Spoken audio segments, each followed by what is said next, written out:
Ben ritrovati cari amici per questo nuovo appuntamento con il meteo. Stiamo godendo di belle giornate di sole e questo grazie alle figure di alta pressione che appunto ha preso possesso del Mediterraneo. Però come ben sappiamo in questo periodo l'alta pressione spesso va a braccetto anche con le foschie e le nebbie che sono apparse nella pianura padana e nelle vallate interne. Tuttavia questa figura di alta pressione non durerà moltissimo per l'arrivo di una saccatura, quindi collegata a brutto tempo che è in avvicinamento dall'Atlantico. Per capire appunto questa evoluzione volevo avvalermi di una mappa in quota a circa 5.500 metri. Con questa mappa, che è una mappa di vorticità, volevo farvi vedere specialmente un aspetto, ossia l'orientamento delle correnti in quota, come potete notare, da sud-ovest. Normalmente quando le correnti si dispongono da sud-ovest, questo è sentinella di un peggioramento del tempo che con buona probabilità si manifesterà a partire dalla giornata di domenica.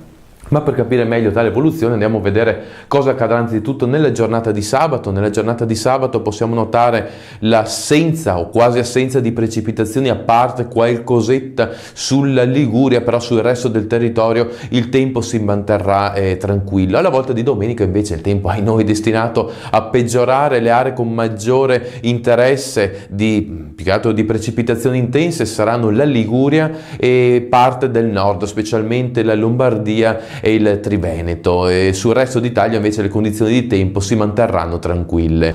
Tornando a noi possiamo dire che c'è una fase di tempo autunnale che prenderà appunto il via a partire da domenica e pare che sia una linea di tendenza che possa interessare parte della nuova settimana, anche se a dire il vero sui settori orientali c'è sempre l'alta pressione attualmente presente da noi ma che si sposterà verso oriente, che sarà abbastanza dura e coriacea, e di conseguenza anche le correnti atlantiche sembrano faticare un pochettino a sfondare completamente sul Mediterraneo. Per ora è tutto, auguro a voi tutti un buon fine settimana e se avete tempo e voglia ci vediamo nel prossimo appuntamento.